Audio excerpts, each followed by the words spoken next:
Hey everyone, welcome back to Upma Bilingual Classes. I hope you all are doing great. तो चलिए शुरू करते हैं बिना टाइम वेस्ट किए आज की क्लास। हमारा फर्स्ट वर्ड है माइजरली, MISERLY। माइजरली मतलब होता है कंजूस, कृपण जिसको बोलते हैं, जिसको हम बोलते हैं मक्खी चूस। सिनोनिम्स क्या होगा? ग्रास्प हो गया, ग्रास्प मतलब कंजूस। स्टिंजी हो गया, आप ध्यान दीजिएगा ये स्टिंगी नहीं है, ये स्टिंजी है, STINGY, स्टिंजी यानी कि कंजूस। इलिबरल यानी कि कंजूस हो गया, कृपण हो गया। एंटोनिम्स क्या होगा इसका? यानी कंजूस का विलोम शब्द क्या होगा, उल्टा क्या होगा? स्पेंडथ्रिफ्ट जो बहुत खर्चीला है, फिजूल खर्ची है। एक्स्ट्रावेगेंट फिजूल खर्ची है। प्रोडिजल यानी कि फिजूल खर्ची है। नेक्स्ट वर्ड है हमारा एलिगेशन। एलिगेशन मतलब होता है आरोप लगाना किसी पे। इसका सिनोनिम्स क्या होगा?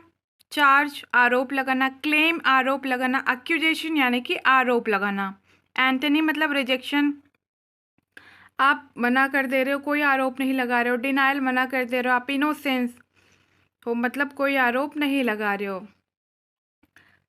नेक्स्ट वर्ड है हमारा बॉलिस्टर। बॉलिस्टर मतलब होता है किसी को सहारा देना, किसी को संभालना। क्या कहलाता है? बॉलिस्टर कहलाता है। सिनोनिम्स क्या होगा इसका? सपोर्ट करना, सस्टेन यानी कि आप किसी के साथ खड़े हो। ब्रेस यानी कि आप किसी को संभाल रहे हो, सहारा दे रहे हो। अंडरपिन यानी कि आप किसी को सहारा दे रहे हो। एंटोनिम्स क्या होगा? अंडरमाइन, आप कमज़ोर बना रहे हो किसी को। वीक, कमज़ोर बना रहे हो। हर्ट मतलब हानि पहुंचा रहे हो, दुख दे रहे हो। नेग्लेक्ट कर रहे हो किसी को, आप किसी को ऑब्स्ट्रक्ट कर रहे हो मतलब आगे बढ़ने से रोक रहे हो। नेक्स्ट वर्ड है हमारा एम्पल। एम्पल मतलब होता है पर्याप्त, प्रचुर। सिनोनिम्स क्या होगा? इनफ, पर्याप्त है जो। सफिशिएंट, जो पर्याप्त है। अबंडेंट यानी कि जो प्रचुर है, पर्याप्त है। प्लेंटी यानी कि जो पर्याप्त है, प्रचुर है। अब एम्पल का विलोम क्या होगा? मतलब पर्याप्त का इनफ का विलोम क्या होगा? मिनिमल, जो कम है। इनसफिशिएंट मतलब जो सफाइस नहीं है, सफिशिएंट नहीं है, जो अपर्याप्त है। स्कैंट यानी कि जो बहुत थोड़ा है, बहुत अल्प है। मीगर यानी कि जो बहुत कम है। नेक्स्ट वर्ड है हमारा एक्सपोजिशन। EXPOSITION। एक्सपोजिशन मतलब होता है व्याख्या करना, अब प्रदर्शन करना होता है। सिनोनिम्स क्या होगा? एक्सप्लेनेशन यानी कि एक्सप्लेन करना, व्याख्या करना। इंटरप्रिटेशन व्याख्या करना। डिस्क्रिप्शन यानी कि व्याख्या करना। एंटोनिम्स क्या हो गया? जो मिस्ट्री है यानी कि रहस्य है, किसी को कुछ पता ही नहीं है। अनक्लियर है, जो अस्पष्ट है, बिल्कुल क्लियर नहीं है। वैगिनेस है मतलब जो क्लियर नहीं है, जिसमें एम्बिग्विटी है मतलब अस्पष्टता है। यहाँ पे एक वर्ड और हो सकता है, एम्बिग्विटी। एम्बिग्विटी मतलब क्या होता है? अस्पष्टता होता है, जिसमें कोई स्पष्टता नहीं है। नेक्स्ट वर्ड है हमारा मैलिशियस। MALICIOUS। मैलिशियस यानी कि दुष्ट है, जो बदमाश है, जिसके अंदर बहुत द्वेष भरा है, वो क्या है? मैलिशियस है। सिनोनिम्स क्या हो गया? विक्ड हो गया यानी कि दुष्ट हो गया। विशियस हो गया यानी कि दुष्ट हो गया। नेस्टी हो गया, बदमाश हो गया। मैलिग्नेंट यानी कि जो घातक है, हानिकारक है। स्पाइटफुल यानी कि द्वेषपूर्ण, जिसके अंदर बहुत जेलसी है, बहुत द्वेष भरा हुआ है, वो क्या है? स्पाइटफुल है। एंटोनिम्स क्या होगा? बेनाइन हो गया, बेनाइन यानी कि जो बहुत सौम्य है।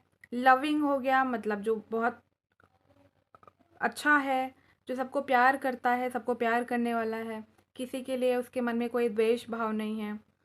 एंड सिंपैथेटिक हो गया, एंड काइंड हो गया।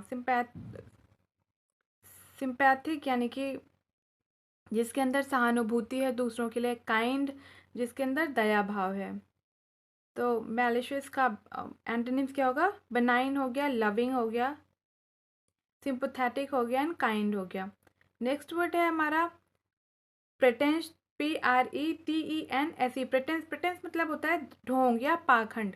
ढोंग मतलब जैसे मान लीजिए आप कोई ऐसा व्यक्ति जिससे आप बहुत नफरत करते हो, आपके मन में उसके लिए बहुत निगेटिव चीज़ें हैं, बिल्कुल आप पसंद नहीं करते उसे, बट आप उसके सामने बहुत अच्छा अच्छा बोल रहे हो, ऐसा लग रहा है कि आप उसके लिए बहुत कंसर्न हो, आप बहुत अच्छे से बात कर रहे हो। तो आप क्या कर रहे हो? आप अच्छा बनने का उसके सामने पाखंड कर रहे हो, ढोंग कर रहे हो, प्रिटेंस कर रहे हो। सिनोनिम्स क्या होगा? सिम्युलेशन यानी कि ढोंग करना, पाखंड करना। डिसीट यानी कि छल करना, पाखंड करना। हिपोक्रेसी यानी कि पाखंड करना, एंड डिसेप्शन यानी कि पाखंड करना, ढोंग करना, छल करना। एंटोनिम्स क्या होगा? रियलिटी मतलब आप बहुत रियल हो, ऑनेस्टी मतलब बहुत ईमानदार हो, एंड ट्रूथ मतलब ईमानदार हो, कैंडर यानी कि एकदम स्पष्टवादी हो, निष्कपट हो आप, आपके अंदर कोई भी छल कपट नहीं है।